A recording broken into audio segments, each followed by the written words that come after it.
switched around. But I just want to get right into it. And when I first came up with the title, 5 Key Elements to Create Your Success Blueprint, I was thinking about, what is it that entrepreneurs actually want? And what they really want is success. Now, money might be a part of it. It's part of a driver, but it's not always the main thing that people are seeking when they're looking to go into their business. Actually, it really shouldn't be the main thing. It should be a barometer of how well you're doing and providing a service to the people who need what you have to offer. So I see money, your income, as secondary, and it's about success.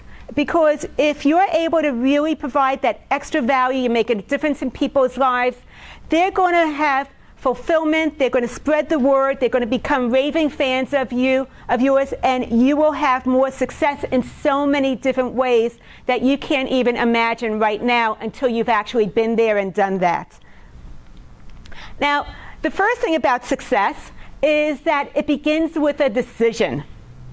It's about making a yes or no decision, because when you have a maybe is an open loop. And when you have an open loop, it goes into this container of so many other things that we haven't made a decision on, and it keeps you actually from moving forward. So one of the things that I like to really assess really quickly with my coaching clients is, are they really making that decision to move forward, and are they either interested or are they committed? Because there's a difference. The business owners and the entrepreneurs who are interested will only do what is convenient.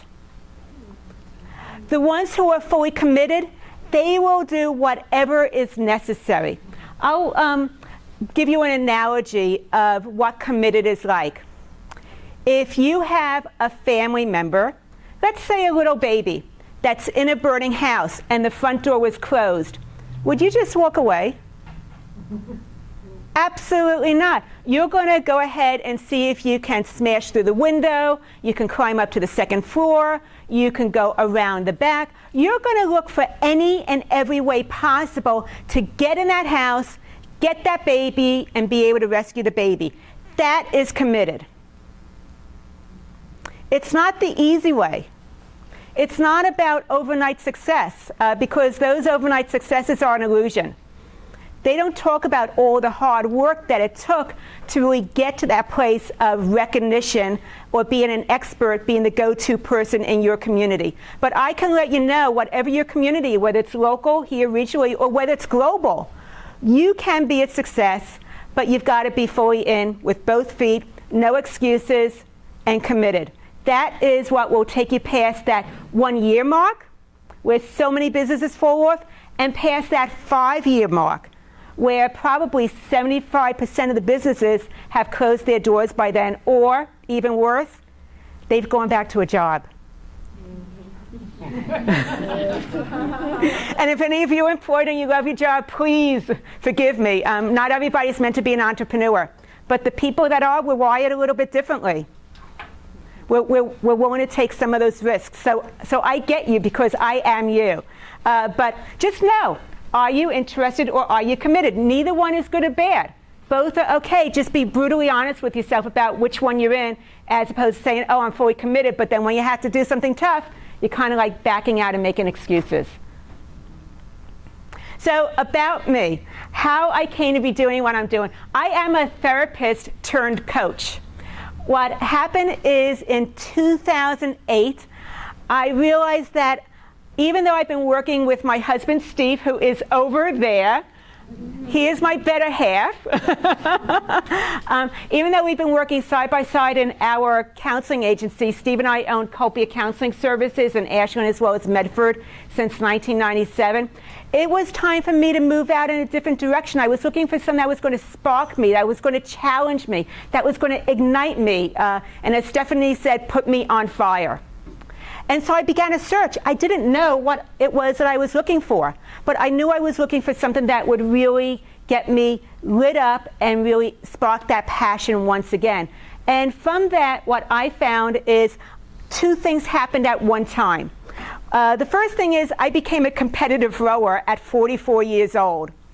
And that challenged me on a personal level.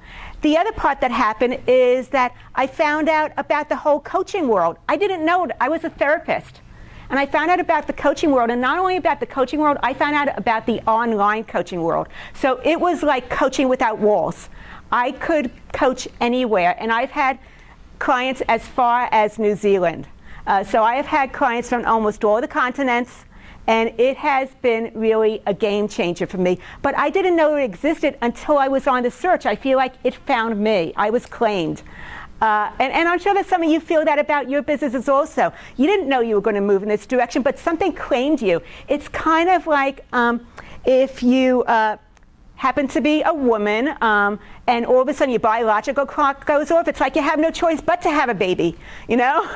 That was kind of what happened with me with this direction. I didn't know that I was going to be moving beyond our counseling agency and becoming an independent business owner. But I was driven to do it. I was compelled to do it once I caught that bug. And so between the competitive rowing and this search, I actually signed on with a high-level business coach before I even knew what I was going to do as far as business go, because I wanted to be on the fast track. I knew it was going to be an investment of time, money, energy. I was committed. I was all in. I committed financially, and I was working with someone on the East Coast, going out there several times a year as part of her mastermind group, because I wanted to work with people who had already achieved what I was on the path to achieve myself. I was on the fast track. So what happened as a result of that also is I found out things about who I wanted to work with that I wouldn't have seen ahead of time. I learned that not only do I like working with these high-achieving business entrepreneurs, but with the sports part of it, I loved working with athletes also. I realized that they are actually so much similar to entrepreneurs who are success-driven. They're just wearing different uniforms, or they're looking for different numbers. But it was more similarities than differences, and so what happened is that I play in both fields. I do sports psychology, working with athletes, and I use some of those business success principles. I work with business entrepreneurs, and I can include their mental game to be focused, confident, and have the courage to do what's necessary to get the job done and succeed. So I play in both fields. I take from both of them, and there's some crossover. It is a beautiful thing. It works so well for me. So that's who I am. And these are some of the places where I've been endorsed or where I've contributed. Now, how about you? Is it your time now? Are you someone who maybe says no when an opportunity comes up to returning a phone call, to taking the next step in your business when there might be some risk and it's not a sure thing, possibly holding on to non-ideal clients or employees for too long? Are you ready to really take that leap of faith and really make it work, to get to that next level, to reach more people, to have more impact, to have more influence? If that's you, then you are in the right place, because that is exactly what I'm going to be talking about today. And these are some of the things that we're going to talk about. Why goals don't stick. I am not a fan of goals, and here we are on the cusp of New Year's Eve, New Year's resolutions, and I'm telling you that goals don't work, and I'll explain why.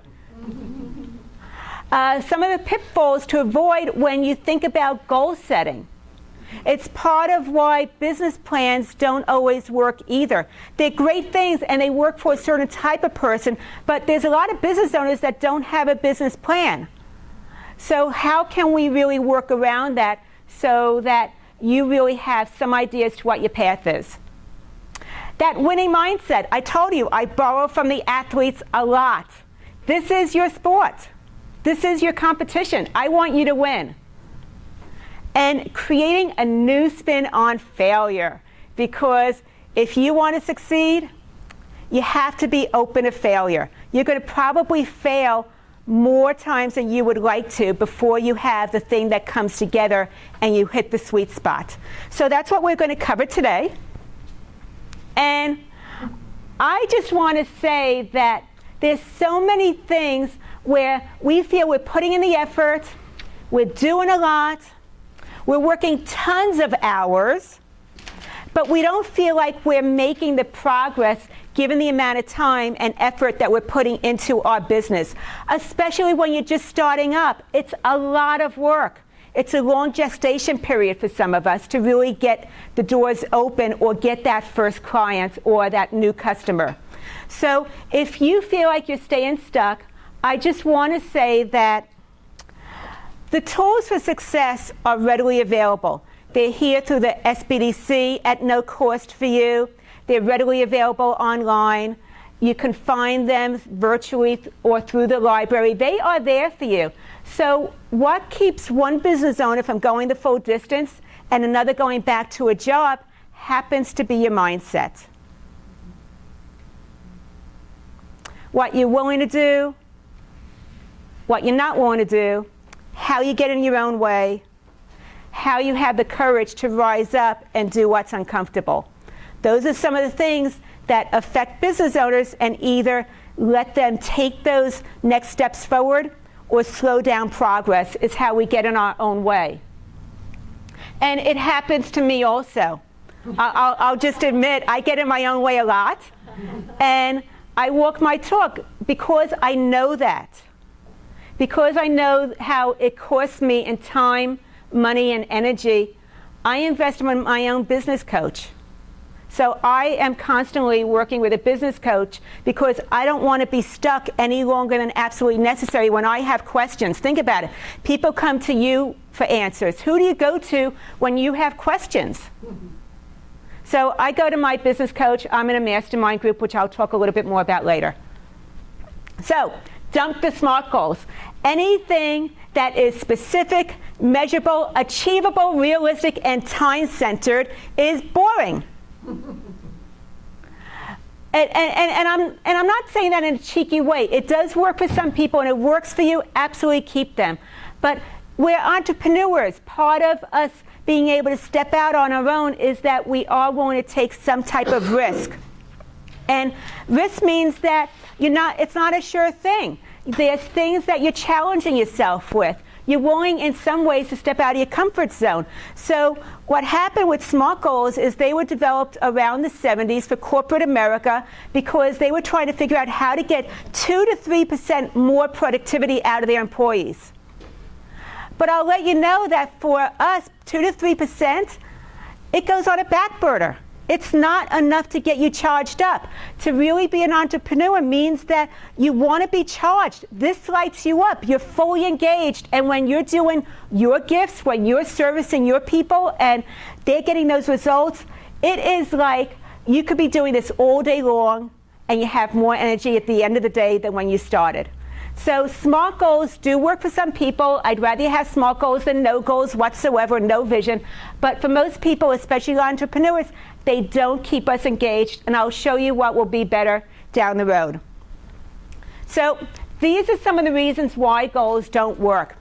First of all, they're static, which means that they're not a living element. You write them, they're very cut and dry. Either you reached it or you didn't reach it. Very black and white in that way. The other thing is they're not very inspiring. They're kind of dry when you read them. It's like reading a textbook for where you want to take your business. It's not the most exciting thing that comes up. Now, for some of us, if you happen to be someone who loves story, you probably have really juicy goals. But for most of us, they're just pretty flat, and they don't really get us excited when we look at them. The next thing is they're attainable. What kind of challenge is something that's attainable and it's a sure thing? This is a risk that we're taking. Let's just acknowledge that. So, what is it that makes you that 1% that rises to the top and you become the go-to person? It's not going to be something attainable. I can guarantee you that. Now, there might be attainable milestones along the way, but the goal itself has to be beyond that. And the other thing with goals, which is really, really important, is it is externally driven usually. You're focusing on things that you have absolutely no control over. And that includes the numbers. You might have a number income as your goal. You don't have any control as to actually whether you can achieve that number or not. That is something external. So we need to really this is a great starting point, a great foundation, but we need to take it even further so that you are so excited that it's like you're a 5-year-old and I'm telling you we're going to Disney World for the first time. That's what I want for you. And we'll get there. So this is a little bit more about what goals could use that they don't have yet. You want them to be personally meaningful. So this is about you, what is going to be engaging to you, because when I ask you why you're doing this, you're not going to tell me your business plan or your goal. You're going to tell me some story about why you're doing this, what your personal why is, why this has meaning for you. So you need something that's really personally meaningful. The next thing is that I want you to be uncomfortable when you think about it. And I'll give you an example.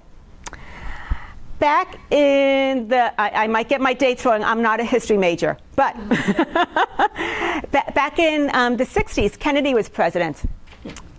We had the space race against the Soviet Union. Who was going to be the first on the moon?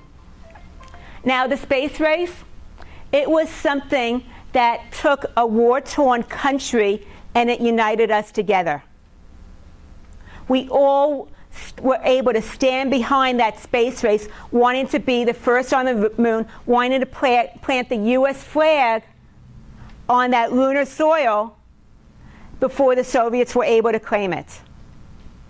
Now, when Kennedy decided to do that, he didn't know how he was going to get there. In fact, they didn't even have some of the materials necessary or invented yet. He had a vision. He had something beyond a smart goal. And it was his story of what we were trying to do, what he was challenging us to do, that really brought together a whole nation, and somehow it became a reality. But he started off with a dream, just like Martin Luther King, who said, I have a dream. That was the inspiring message. Think about it. When they had that 100,000 person march on the Capitol, they didn't have cell phones or computers or internet then. How did people from the South or wherever they came from know that at this date and time they were doing a march on the Capitol? But it was that dream that made people put things aside, get rid of the excuses, and get on board those buses to be able to be part of that piece of history. So there's something beyond a goal that really gets us engaged, and it's the story, the potential, the possibility, how you are going to be a better version of yourself because you're doing this, no matter what the outcome is.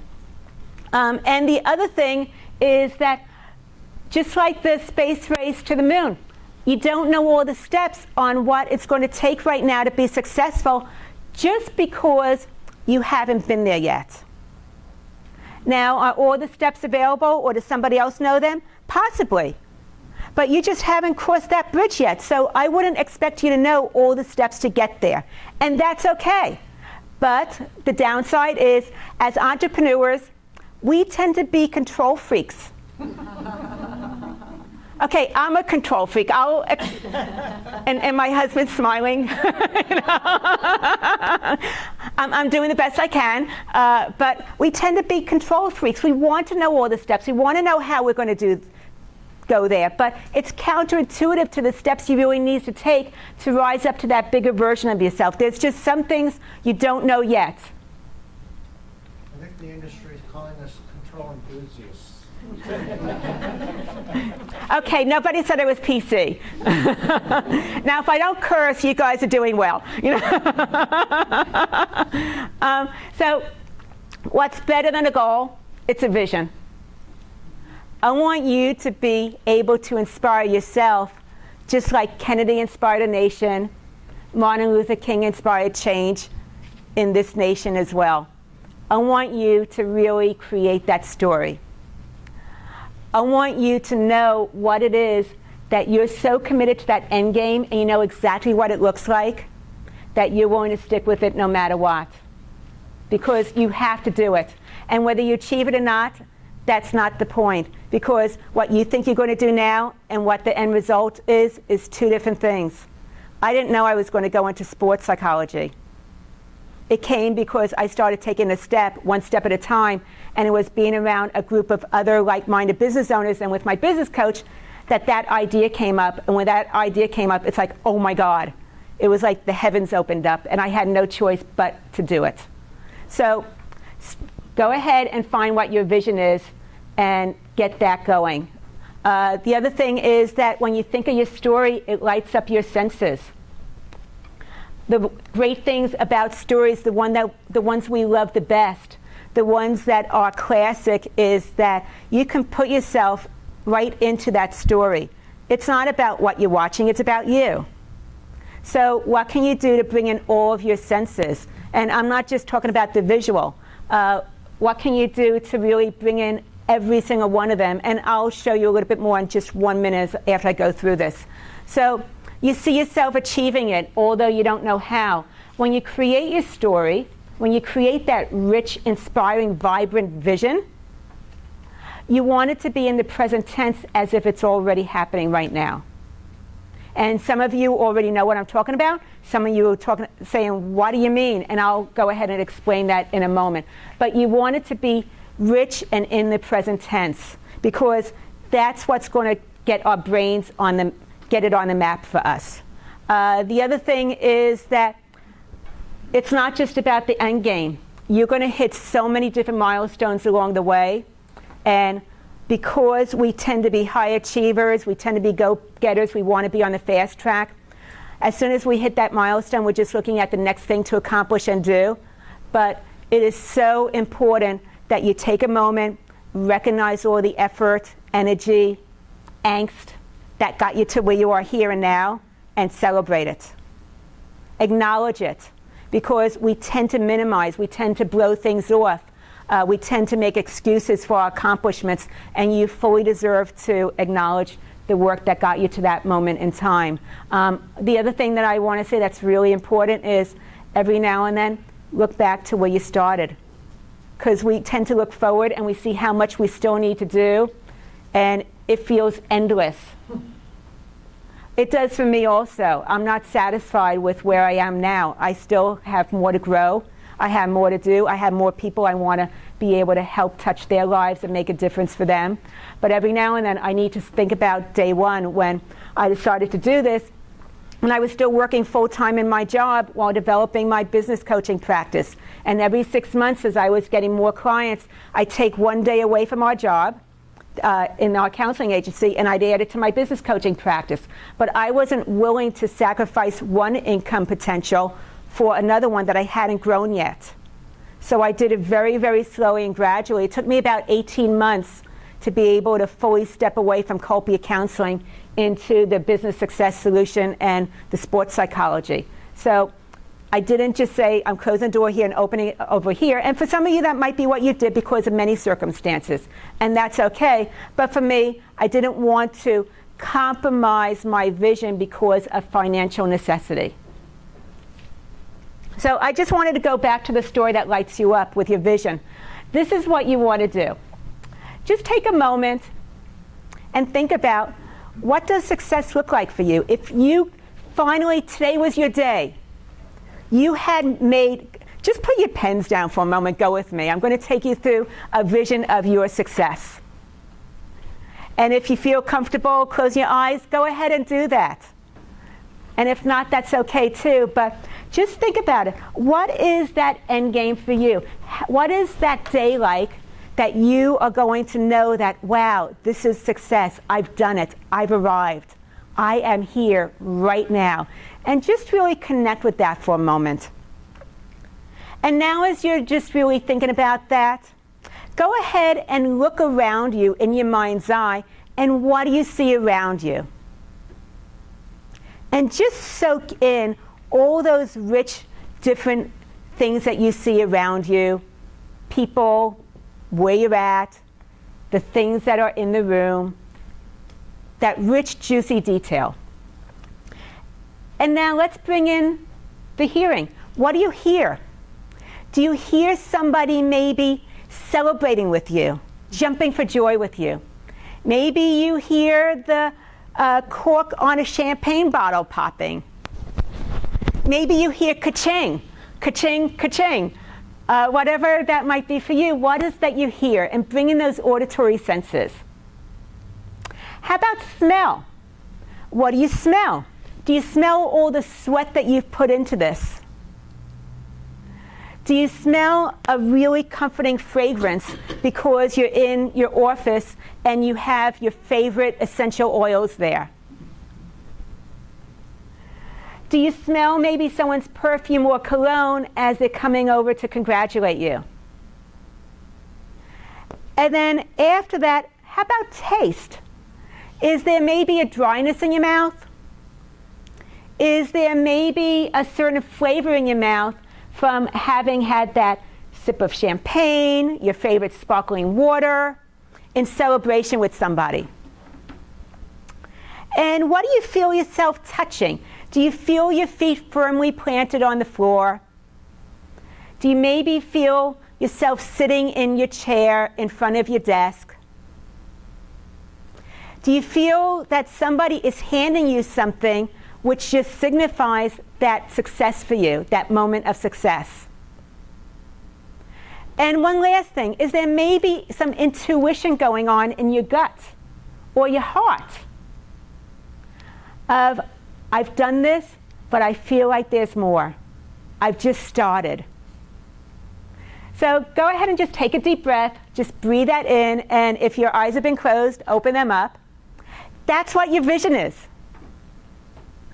And fully, deeply connect with it. Make it as rich as possible. Bring in all your senses. Make it so yummy that it just excites you when you see it, as if you were that 5-year-old going to Disney World for the first time.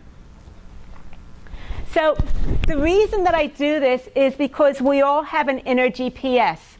Just like you decide to go to your Uncle Bob's house that's over in Forest Grove, but he just moved and you don't know exactly where he lives, so you put in the coordinates into your GPS, and then your GPS is going to tell you in 8 miles, you make a left turn, then you stay straight for the next 4 miles, and then you veer right. And all you're doing is you're taking that one direction at a time. You don't need to know all the different turns and things you need to do in order to get to Uncle Bob's house. Did I say Uncle Bob? Thank you. Changing. Yeah, maybe he has a persona. But basically, what you're doing is you're just taking that one step at a time that the GPS is telling you to take. Well, we have an inner GPS. It's called your reticular activating system, or your RAS. And when you create that vibrant, rich story, when you make it in the present tense, then you are telling your brain what the coordinates are of where you want to go, even though you might not know how to get there. And what's happening is that it's just then looking for that next opportunity for you to take, because it wants you to succeed. Success is a survival thing. It wants you to succeed. And the other thing is that our brains tend to think in images, which is why that vision of success is so important. It's an image as opposed to a SMART goal being words. What's going to keep you engaged is the image. And the other thing is that our memories tend to be cemented with emotions. So you want it to be rich.